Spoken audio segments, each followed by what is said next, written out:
சென்னையிலேயே கூட தமீமுல் அன்சாரி ரலியல்லாஹு கோவலம் அங்கே போயிட்டு வரலாம், புனிதமான இடத்துக்கு போகணும். ஏன்னா ஒரு நல்ல நடக்கும்போது அப்படி போகணும். பாருங்க, நபிகள் நாயகம் ஸல்லல்லாஹு அலைஹி வஸல்லம் அவங்களுக்கு மிஅராஜ் நிகழ்ச்சி நடந்துச்சு.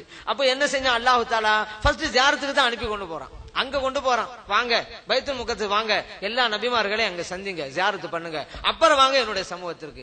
எந்த நபிக்கும் கொடுக்காத ஒரு பேரை அல்லாஹ் ஸல்லல்லாஹு அலைஹி வஸல்லம் அவங்களுக்கு கொடுத்த போது ஃபர்ஸ்ட் எங்க அனுப்புறான்? ஜியாரத்துக்கு அனுப்பி வைக்கிறான். ஏன்னா அதுல ஒரு பரக்கத்து இருக்குது, பெரியவருடைய துஆ நமக்கு கிடைக்கிறது.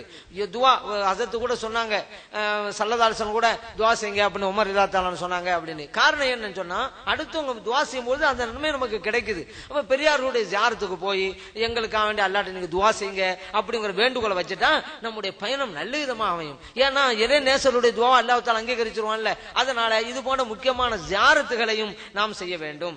சரி, இப்போ மக்காவுக்கு போறோம். அங்க போனா முக்கியமான ஊர்னு சொல்லிட்டேன். எப்படி முக்கியமான ஊரு? அல்லாஹ் தஆலா தன்னுடைய இல்லத்தை முதலாக இந்த மண்ணிலே வைத்த ஒரு ஊர், அதுதான் மக்கா. முதல் இல்லம் காபான்னு நமக்கு தெரியும். அந்த இல்லத்தை அல்லாஹ் தஆலா இந்த மண்ணில வைப்பதற்கு தேர்ந்தெடுத்த ஊரு தான் மக்கா. ஏன் தெரியுமாங்க? அதுக்கு பல காரணம் இருக்குது. அந்த ஊர்ல தான் இருலோக இரட்சகர் இறுதி தூதர் முஹம்மது நபி ஸல்லல்லாஹு அலைஹி வஸல்லம் அவர்கள் பிறக்க போகிறார்கள். எந்த ஊர்ல அந்த ஹபீபை அனுப்பி வைக்க போறோம்னு இறைவன் நினைச்சானோ அந்த ஊர்ல தான் அல்லாஹ் தஆலா காபாவே வச்சான். என் பின்னால ஸல்லல்லாஹு அலைஹி வஸல்லம் வர போறாங்க, அதனால முன்னா வச்சான். அப்ப முக்கியமான ஊருக்கு நம்ம போறோம். அங்க மஸ்ஜிதுல் ஹராம் பள்ளிவாசல் இருக்குதுங்க. மற்ற பள்ளிவாசல்கள்ல 1,00,000 தடவைகள் தொழுதால் கிடைக்கிற நன்மை மஸ்ஜிதுல் ஹராம்ங்கிற பள்ளிவாசல்ல ஒரு தடவை தொழுதாலே கிடைக்கும். அதனால நம்ம மக்காவுக்கு போயிட்டோம்னு வச்சுக்கிறோங்க, அங்க இருக்கிற எல்லா வக்து தொழுகைகளையும், ஐவேள தொழுகை இருக்குது இல்லைங்க, அந்த தொழுகை தொழுகிறதுக்கு நம்ம பள்ளிவாசலுக்கு வந்துடும். நம்ம 2 நேரம் தொழு அங்க தொழுதோம், இப்ப போறது மாச்சலா இருக்கு, அடுத்த தொழுகை நம்ம லாட்ஜில தங்கிக்கலாம் அப்படிங்கிற எண்ணத்துக்கு மட்டும் நீங்க ஆளாயிராதீங்க. காரணம் என்னன்னு கேட்டா, அங்க போய் ஒரு தடவை தொழுதுட்டா, லோஹர் போய் தொழுதுறீங்கன்னு வச்சுக்கோங்க, 1,00,000 தடவைகள் லோஹர் தொழுத சவாபு உங்களுக்கு கிடைச்சிருது. இது எங்காவது கிடைக்குமாங்க உலகத்துல? அதனால நீங்க இருங்க, ஓய்வெடுங்க, தொழுகைக்கு பள்ளியாசலுக்கு வந்துருங்க, ஒவ்வொரு வக்துக்கும் பள்ளியாசல் வந்துருங்க. இல்ல வந்துட்டு போற சிரமம்னு சொன்னாக்கா நீங்க அசருக்கு வந்து அசரு மகரிபு இஷால முடிச்சுட்டு நம்ம தங்குற இடத்துக்கு போலாம், பிரச்சனையே கிடையாது. ஆக அதை நம்ம மிஸ் பண்ணிடவே கூடாது. அதே போல அந்த மக்காவில இருக்கும் போதெல்லாம் தவாஃப் செஞ்சுக்கிட்டே இருங்க. ஹஸரத் சொன்னாங்கல்ல, உலகத்துல எங்க வேண்டுமானாலும் தொழுவலாம், ஆனா தவாஃப்ங்கிறத அங்க மட்டும்தான் செய்ய முடியும். நம்ம எங்க நாங்க தங்கி இருக்கிறோமோ அங்கதான் செய்ய முடியும். அதை விட்டு வந்துட்டாங்க வர தவாஃப் கிடையாது, தொழுகை எங்க தொழுதுக்கலாம். அதனால எந்த அளவுக்கு முடியுமோ அந்த அளவுக்கு தவாஃப் செய்யுங்க. ஏன் நபி நாம் ஸல்லல்லாஹு அலைஹி வஸல்லம் சொன்னாங்கல்ல, அதாவது அங்க ரஹ்மத் இறங்கிக்கிட்டே இருக்குது. அதுல இந்த தவாஃப் செய்யக்கூடியவங்களுக்கு அதிகமான நன்மைகள் இறங்கிக் கொண்டே இருக்கிறது என்பதை நபிகள் நாம் ஸல்லல்லாஹு அலைஹி வஸல்லம் சொல்றாங்க. அதுக்கு அடுத்து தொழக்கூடியவர்களுக்கு, அதுக்கு அடுத்து காபாவை பார்க்கக்கூடியவர்களுக்கு, காபாவை பார்ப்பதும் கூட இபாதத், நல்வணக்கம். குர்ஆனை பார்த்தாலும் நல்வணக்கம் தான். அதே போல பெரியவர்களை, இறை நேசர்களை கருணை கொண்டு பார்ப்பது, கருணை கண் கொண்டு பார்ப்பது, அன்பு பார்வை பார்ப்பது, அதுவும் வணக்கம் தான். இப்ப இன்னைக்கு சில பேர் வாப்பா மரம் உமா மரம் பாக்குறாங்க, கோபத்தோட முறைச்சு பாக்குறாங்க, அதுக்கு நன்மை கிடைக்காது, பாவம் தான் கிடைக்கும். ஆனா அதனால பார்க்கணும் சொன்னா நல்ல பார்வையாக கருணை பார்வையோட பார்க்கணும். அது காபாவை பார்ப்பதும் கூட நீங்க எதுவுமே செய்யாதீங்க, மசலா உட்கார்ந்து காபா பார்த்துக்கிட்டே இருங்க, மலக்குமார் நன்மை எழுதிக்கிட்டே இருக்கிறாங்க, பார்த்தாலே நன்மை.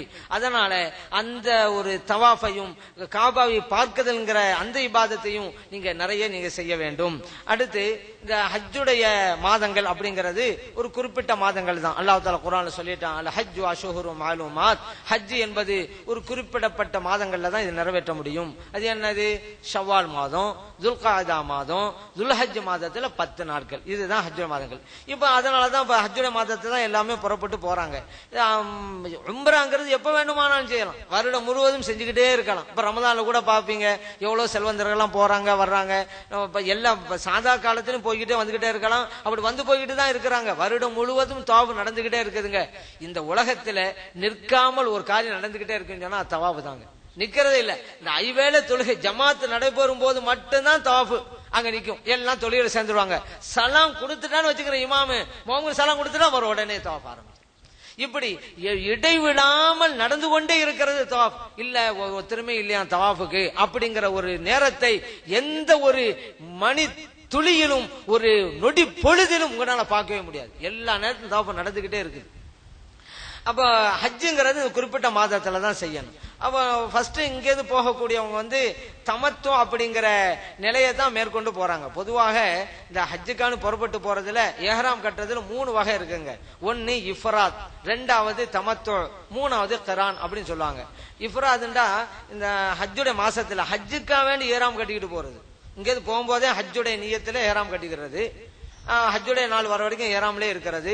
ஹஜ் எல்லாம் முடிச்சுட்டு ஹஜ்ஜுடைய காலமெல்லாம் வந்து அதையெல்லாம் முடிச்சுட்டு அப்புறம் உம்ராவுக்கு தனியாக ஒரு எஹ்ராம் கட்டி உம்ரா செய்யறது. இதுக்கு பேரு இஃப்ராதுங்கிறது. தமத்துவங்கிறது 2ஆம் வகை.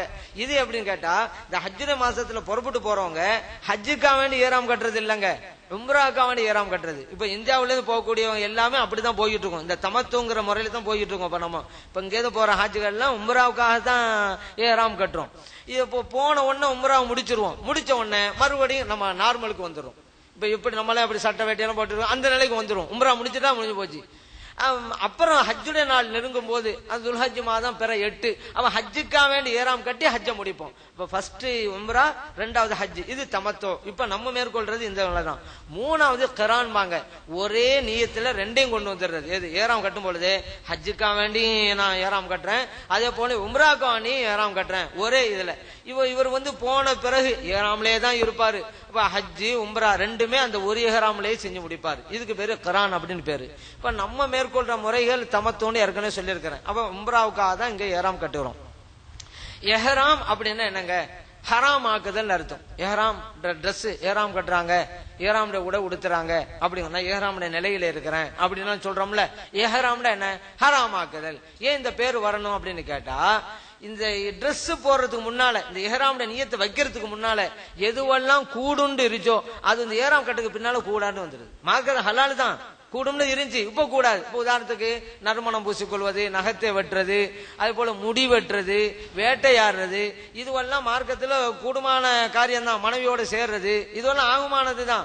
ஆனா ஏறாம் கட்டிட்டா இதெல்லாம் கூடான்னு வந்துருது. அப்ப இது கூடுமான பொருளை எதுங்க கூடாதுன்னு ஆக்கணிச்சு இந்த ட்ரெஸ், ஏறாமுடைய ட்ரெஸ் நம்ம அணிகிறதான். அதான் ஹராமாக்குதல் அப்படின்னு பேர் வச்சாச்சு.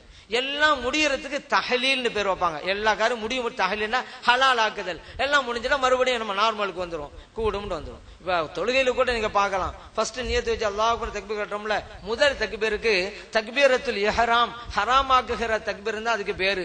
ஏன் காரணம் என்ன, தக்பீர் கட்டுறதுக்கு முன்னால கூடும் அப்படின்ட்டு இருந்ததெல்லாம் தக்பீர் கட்டணும்னு கூடாம போயிடும். இப்ப எப்படி தொழுகைக்கு முன்னால தக்பீர் கட்டுற முன்னால பேசிக்கிறலாம், நம்ம விரும்பின பக்கம் திரும்பிக்கிறலாம், நம்ம ஏதாவது சாப்பிட்டுக்கலாம், குடிச்சுக்கலாம், இதுவெல்லாம் மார்க்கத்துக்கு கூடும் தான். ஆனா அல்லாஹ்வுக்கு கட்டிடணும்னு வச்சுக்கிறோங்க, சாப்பிடக்கூடாது, குடிக்க கூடாது, மற்றவங்களை பேச முடியாது, நம்ம இஷ்டப்பட்டு திரும்ப முடியாது, இதெல்லாம் மார்க்க கூடும். ஆனா இந்த தக்பீர் வந்து எல்லாத்தையும் கூடாது, ஹராம் ஆக்கிருச்சு. அதனாலதான் அந்த தக்பீர் தக்பீரத்துல் இஹ்ராம் அப்படின்னு பேரு.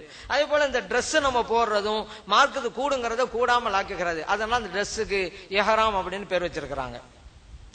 அடுத்து இந்த எஹ்ராமுடைய ட்ரெஸ் ஆண்களாக இருந்தா தைக்கப்படாத ஆடையை தான் உடுத்தி ஆகணும். எந்த நிறத்திலும் இருக்கலாம், ஆனா வெண்மை நிற ஆடம் தான் பெஸ்ட், சிறந்தது. அதனாலதான் எல்லாமே நம்ம வெள்ளை நிற ஆடை உடுத்தது காரணம் அதுதான் சிறந்தது அப்படிங்கறனால. அப்ப தைக்கப்படாம இருக்கணும் அந்த ஆடை.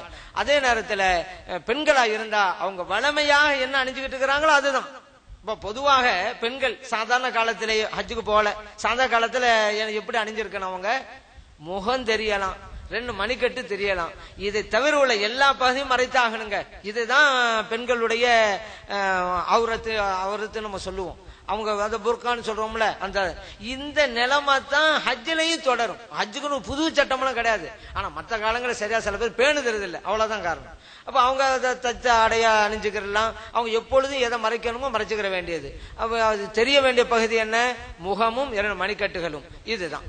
இப்ப ஆண்கள் வந்து 2 ஆடை, மேல போறது ஒரு ஆடை, கீழே உடுத்துறது ஒரு ஆடை, ரெண்டுமே தைக்கப்படாம இருக்கணும். இப்ப எஹ்ராமுடைய அந்த எல்லை, ஏறாம் கட்டுவதுன்னு ஒரு எல்லை இருக்குது. உலகத்தில் இருக்கக்கூடிய மக்களுக்கெல்லாம் நபி நாயகம் ஸல்லல்லாஹு அலைஹி வஸல்லம் ஒரு எல்லையை வகுக்கிறாங்க. ஒவ்வொரு பகுதியிலிருந்து வரக்கூடியவங்க எந்த எல்லையை மீகாத்தாக வைத்துக்கொண்டு ஏறாம் கட்டி வரணும்னு. இந்தியா நாட்டை சார்ந்தவங்களுக்கு, யமன் நாட்டை சார்ந்தவங்களுக்கு, அதே போல மலேசியா, சிங்கப்பூர், சிலோன், இவங்களுக்கெல்லாம் எல்லை எதுன்னு கேட்டா எலம்லம். எலம்லம்ங்கிறது ஒரு மலையின் பெயர். அங்க ஒரு மலை இருக்குது, அந்த மலைக்கு பேரு எலம்லம். அதனால இடத்துக்கும் எலம்லம்னு வச்சிருக்கிறாங்க. அதுதான் ஒரு எல்லை. இப்போ அந்த காலத்துல கப்பல்ல போனாங்க. அதனால அந்த இடம் வந்தோடனே ஏறாம் கட்டிட்டு போறதுக்கு வாய்ப்பு இருந்துச்சு. ஆனா இப்ப அது கிடையாது. இப்ப நம்ம எல்லாம் பிளைட்ல இப்ப போய்கிட்டு இருக்கோம். அந்த இடம் வந்தோடனே சொன்னாக்கா சொல்லி முடிக்கிறதுக்குள்ள அந்த இடத்த பாஸ் ஆகி போய்கிட்டே இருப்பீங்க நீங்க. அப்ப இடத்தை தாண்டால அதுக்கு ஒரு தம்மு கொடுத்தாகணும். அப்ப அந்த எல்லைக்கு முன்னாலேயே